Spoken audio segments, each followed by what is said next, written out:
the things with Battlefield is when Battlefield was first introduced to Ebony, it was practice for SVS. Right. And now it's become the main thing, and people don't want to practice in Battlefield because they care about it so much. Exactly. I think everybody basically plays Ebony for Battlefield now. Correct.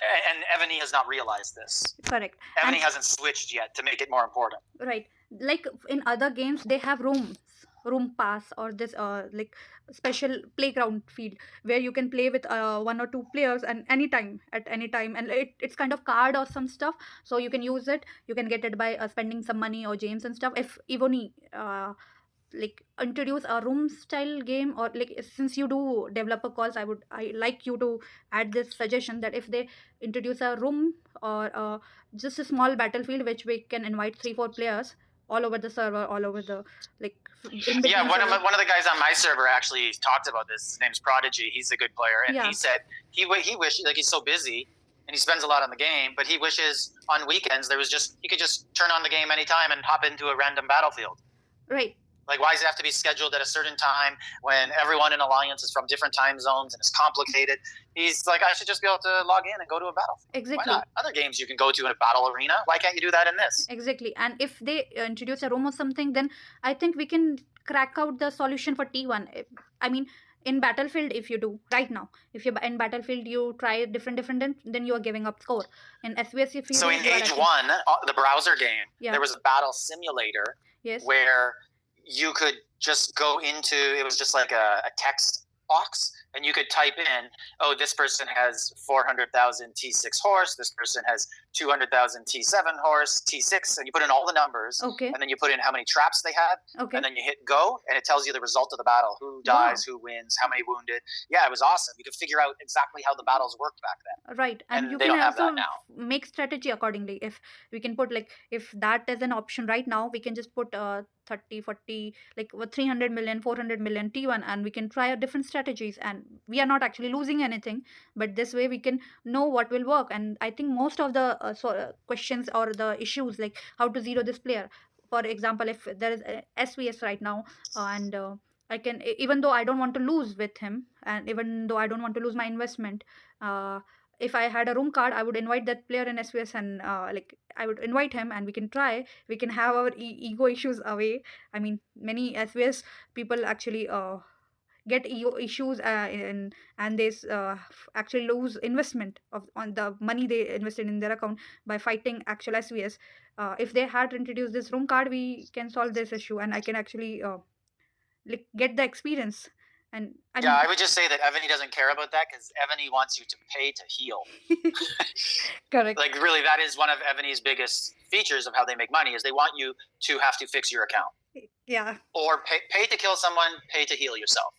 Just pay. And Evany would say, we do make it obvious how to win a battle, how the battle mechanics work. It's who has spent more on the game. Exactly.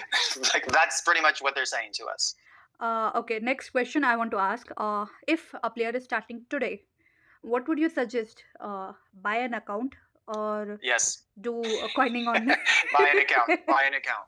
Okay, that's good. Like, I just had a guy write me yesterday on my server. And he's like, hey, I checked out your channel. I know we had a disagreement a little bit ago. I just want to say whatever. And I just replied and I said, look, I'll give you 2 pieces of advice here. 1 is go buy an account, or 2, join the best alliance on the server.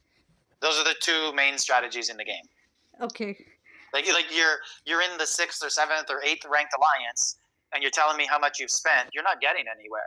Exactly. You have to join the best alliance and get the best rallies, so you have the tactic scrolls, the resources, the speed ups, or go buy an account and then join the best alliance again. Exactly. When you are buying, you can. Because like this guy was saying, like, he healed the other week. He spent $250 to heal after SVS. Oh my god. That's not much, right? $250, whatever. Right.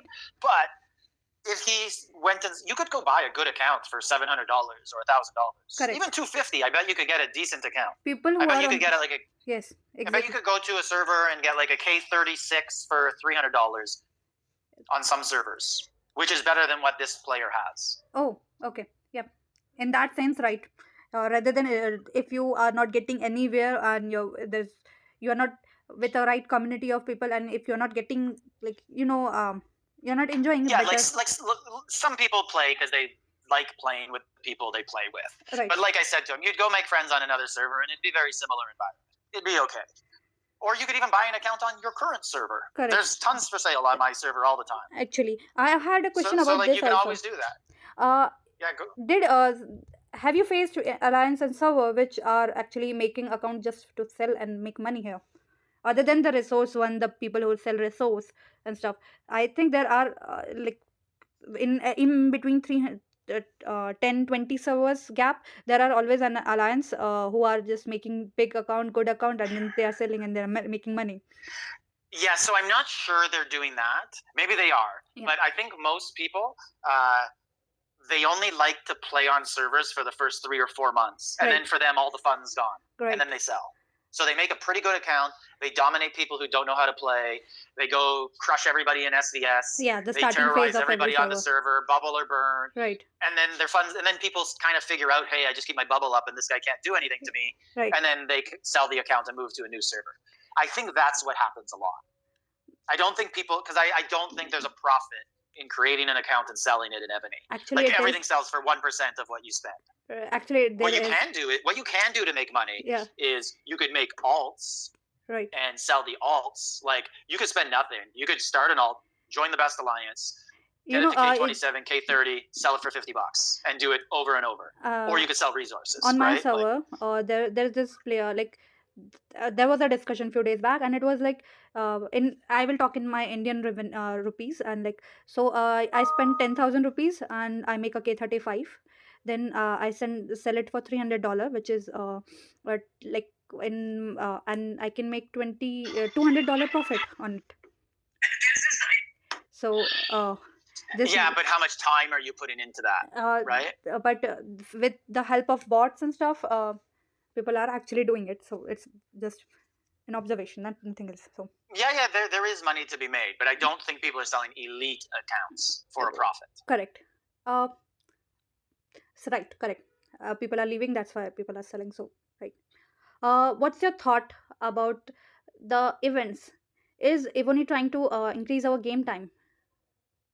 I think Evony's main goal is to keep people logged into the game as often as they can. That's why they have events. But they have events that keep you logged in, and events that you pay to advance in those events. Right.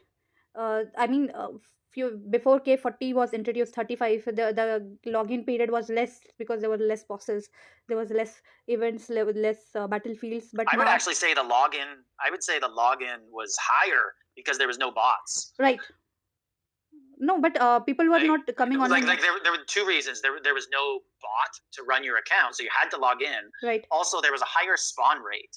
Yeah. So correct. I don't know. Maybe you're right. Maybe Ebony's introducing all these other events on purpose, like pyramids and barbarians, to make people log in, and then they're crushing the spawn rate of monsters, so people are forced to do these other events. You have to coin or to get everything. Like for example, first 3 days we are doing Viking, and then 4th, 5th day we are doing Yammer. Then there is K, and in between you have Battlefield. In between you have pyramids, barbaric castles. In between you have this new bosses for Blazon. There is another boss for the Blazon that drops 6 a day. 6 a day, right? I wish it was way more, because Blazons are so hard. They're so random. They don't give a lot unless you get a lot and then get lucky. And there are free to play game players, and they are doing it for even after completing 6, they will do it for source of life and runestones. So if you are a big rally starter in your alliance, you have to do Viking 3 day whole day, because there is not enough time. 5 minutes rally, you can do 12 rallies by one, 12 rallies by 1 March. So 6 March 60 something, 66, like that. And then there is you could do 60 an hour, basically. Right. 10 minutes. Right, 5 minutes, 10 minutes. The 60 an hour. Yeah, you could do 55 an hour or something like that. Yeah. Still a lot less than what Isning did. It's because I think Evony keeps are like a baby. They keep eating, and there is no one in the server or that can say I have everything. There is always less of gold, always less of resource speed up. There was a time people who used to say, I have a lot of gold. Now they cannot say it because the new academy is eating a lot. So I think, and these events, just if you talk, and dragons take all your materials now. Oh yeah, and they have event for that too. Feed the dragon, Yeah. and Yeah. you name it is one thing, and you will have an event related to it. So people are just running crazy. You do Yamis 2 days to get a lot of resources. You do dogs to get a lot of speed up. You do this new dogs, I mean Cerebus. So you do so many bosses to get so many different stuff. They are not giving everything in once, so you have to do. Yeah, it's like their financial packages you used to purchase. The daily pack used to have everything. Right. Now you have to buy a Helen pack. You got to buy a treasure scroll pack, a tactics scroll pack, and they are not giving all the packs everything. in the trial of blood, but yeah. They are not giving this special buff straight forward. Like if I want to get blazed on like for example this tactics scroll buff like package, it's not available directly.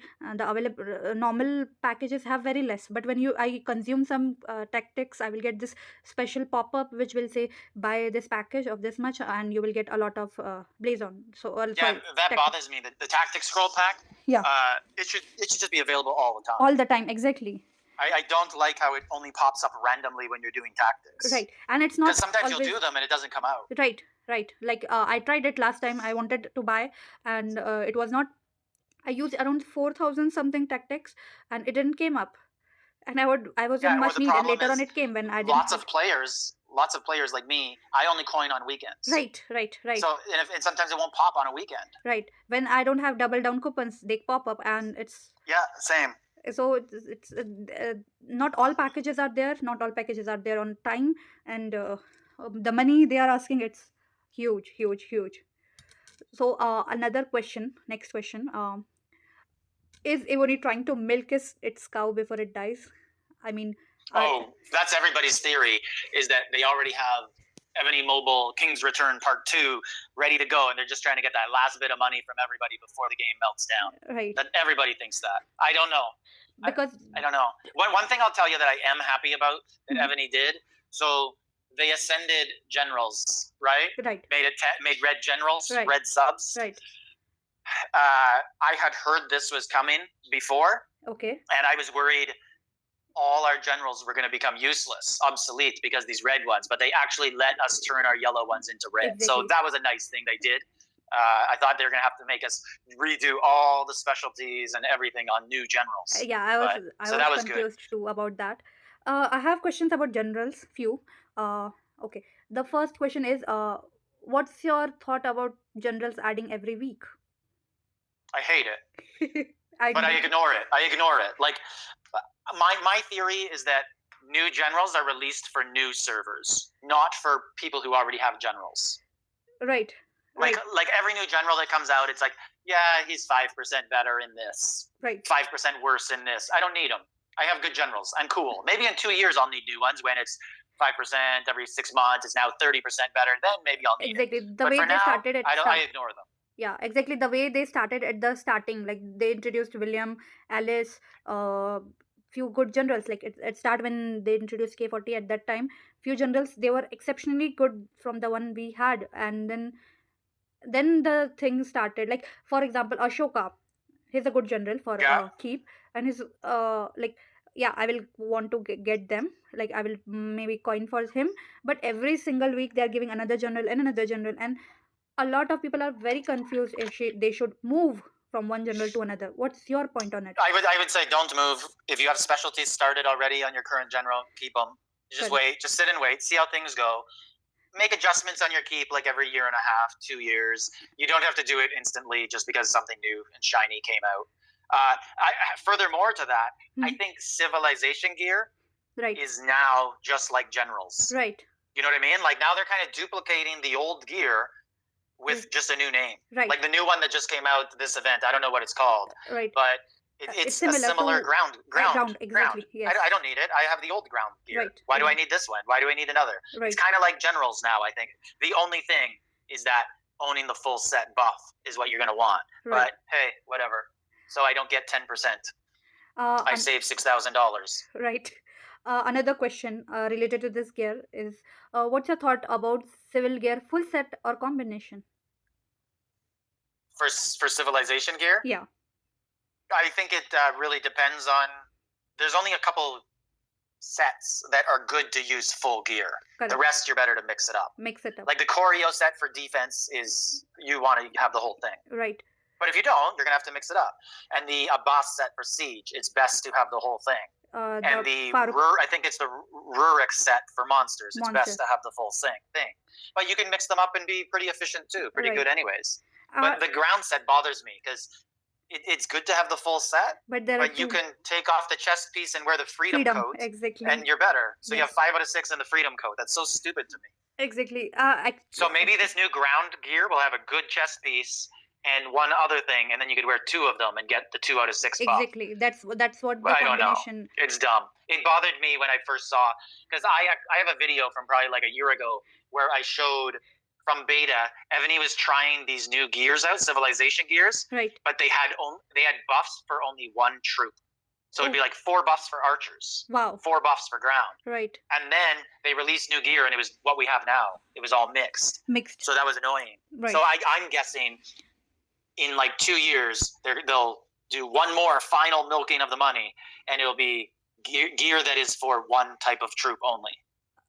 Then what will the old one, the one who are coining right now, will do? They will quit. Right. That's what they will. They will be angry and they will quit. Right. And then, like, I know my strategy. What I will do, like, assuming I'm still playing Ebony and I still enjoy it, and the game's improved a bit. Yeah. I will just continue to play, but I will wait. Like, I won't spend much. I'll wait, and then in like a year, I'll buy someone else's account. Correct. Who did it? Way better. I won't be the original spender. I've done it before. It's not worth it. Yeah, and your experience, I'm also watching, and your journey, and I think I will, rather than like do coining on new account, I will just go buy a C4 or at that time. So you know what? Like rewind my Ebony life like 2 years. Yes. And I was so anti buying a keep. Yeah. I always made fun of people. I looked down on people for doing it. Yes. And I would never do it. And then I realized probably like 90% of the good players bought their keep. Right. It's a really, really high percentage. Right. Like I know my old server that I left. I think there's only 4 of the top players that had their original account. Wow. And they were actually probably the 4 best players. But almost everybody else, and the other players were really good too. And they were all like bought accounts that went through like 3 or 4 different owners. 4 owners, right? And then and some of the biggest names in Ebony, I don't want to say who they are, right? But earlier I named, I think, like 5 players that I think are the best. Yes. 2 or 3 of them are not their original account. Exactly. I know. Even my account is not my original, and my partner, I play with another player, and we do like shifts, like morning, evening, and he also bought another account. His original account is different. This player was different, and we bought. And I think if we had an option, like right now, I will go to buy another account rather than doing what I am doing here. So I was talking to a guy in my alliance. Yes. My current alliance a little while ago, and he was looking at buying an account on our server, and the person wanted a certain amount of money. Yes. And he's like, I don't know, I'm thinking of doing full cake this month. And I was like, you can buy. If you do full cake, will you get the 2 all-star dragons that are in the keep you're going to buy? Like, no. So why not just buy the keep and get the 2 all-star dragons, the 4 billion more power, right? The all-star keep. Yes. What's full cake give you? It gives you a general and a keep. Exactly. Skin if you're lucky. That's it. Yeah. You're not getting 2 dragons, so just buy it. Yes. And he did. And there are accounts available for that. On the new account. Right. And there are accounts available at that in that amount. Better accounts. Oh, if you want to spend $2,000, you can get a really good account. Exactly. But obviously, people don't want to leave their own current alliance. Well, people have an attachment to their account, which I understand. And that's people also one aren't very point of the self-aware game. That their account isn't that good. Right. And there's a risk factor in buying an account also. Right. Like you don't know if you trust the person. I just helped 2 friends buy and sell an account with each other. Yeah. And I was the middle person who the person gave me the logins. And then the other person wouldn't send the money till I had the login, so I had to pass it over. Correct. Wow. So you can do things like that and have someone help out in that sort of situation, so that you could. But still, who's to say in a month that person doesn't come back and say, "Hey, I'm taking my account back"? And there's nothing you can do. It's happening. It happened in my server. account was sold. But that's why you buy accounts for 1% of what was spent on it, because there is a risk. Exactly. Well, and then there's also the risk that Ebony would enforce their rules of no buying accounts. Right. Another question is okay, some technical questions. How does T11 siege bomb work? Everybody knows it, but still. So, like, the short and fast of it is, it's a power swap. It's not meant to kill the person. It's meant to kill more power than you lose in power. Okay. Right? Okay. And the main thing with siege is they all have a different range. Right. So 13 and 14 have a further range than 11 and 12. Right. And 11 and 12 are further than 9 and 10. Right. And 9 and 10 are further than 7 and 8, exactly. Etc. Anyways, so 11 will target 11 and 12. Correct. But 11 has less power than 12. Power. Right. So when it kills the person's 12s, it's giving up less power and taking more power. Right. That's the point of it. And then when it thins those out, and then when the 11s and 12s are gone, it'll just decimate every other siege there because it has more range. Correct. Now, if you send a T11 siege against someone who has a way more 12, 13, 14 than you have, you can't do it. It'll be unsuccessful. Right. No. If they have so many 13, like I have built up so many 13 and 14 now, they would have to start with a 13 siege on me, not an 11. Okay. They'd have to kill off my big siege first. Okay. But I've heard other defense thoughts from other players, which is build up tons of T12 siege to defend against the 11 bomb. Yes. And you will lose, but like you'll lose the power swap. Right. But the thought is you will make that offensive team, attacking team, lose so many 11s that they just won't have 11s to attack you or the rest of your team with, so you'll limit their offensive abilities. Correct. Same thing someone said that if you make a lot of T12 and T13 siege, and then you kind of stop their siege bomb. And even there are few, like we had one SVS where few players were doing siege bomb on us, and we just ghosted T12, T13, T14, something like that, and we sit there with full ground, and we win a lot of defense because there was not the troops which the T11 will kill, and while the power swap was way more on our side, and we were although we were afraid of T11 siege bomb because it was first time, and we saw a lot of videos of Singh and you using siege bomb rallies, and it was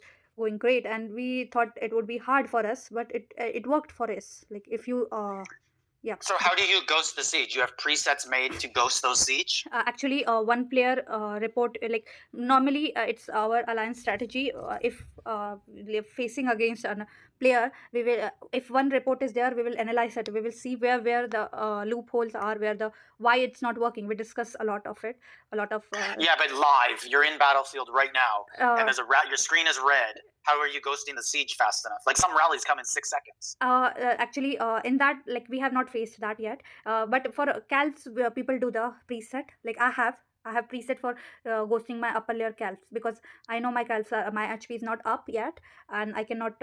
My upper layer will be destroyed, and it will be very easy, like good power swap for them.